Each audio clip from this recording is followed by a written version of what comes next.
Today, we're going to be talking about your minimum baselines. Now, I want you to think about what things you're doing when your brain tells you, like, okay, that's good, that's enough. So, for me, I like to record 4 of these podcast episodes at a time. And a few weeks ago, I was actually having some really bad headaches. And so, what I decided is like, okay, if I'm having a headache, I'm just going to do one. And then this would go over and over and over, where I'm like, okay, I'll just do one, I'll just do one, I'll just do one. And what I noticed was my brain started to adjust to that minimum baseline. So even on times that I was feeling better, my brain would be like, hey, let's just do one. And then we would do one again and do one again. And so it was really hard to actually stay ahead because I'm just doing one every single day. But what I started to think about the other day was like, wait a second, what if I decide I'm just going to do 4? Like that is the minimum baseline. Now I'm feeling better. This is what I want to do.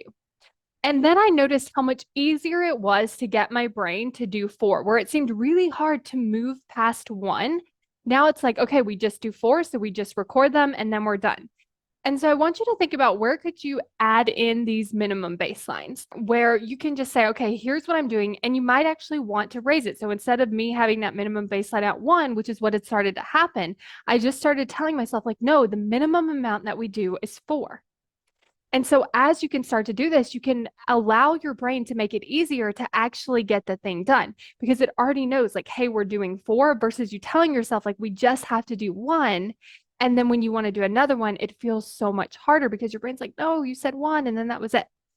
Another thing that I've been doing is the minimum baseline to kind of like leaving the room was just leaving the room, picking up whatever I needed from that room. Now I'm implementing practicing like taking something with me or cleaning something up or just organizing something before I leave the room. And so this has kind of changed that minimum baseline where I look and say, okay, is there something I need to put up? Is there something I need to take out of the room? Is there something that I could do just real quick, really simply?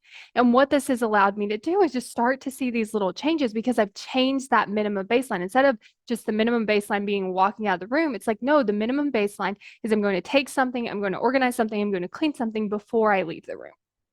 And so just kind of play around where you could see using a minimum baseline, either one that you haven't set or one that you might want to raise just to change how you're doing some things. And if you want to create more commitment, then make sure you go to createcommitment.com to sign up for the waitlist for my course, How to Create Commitment.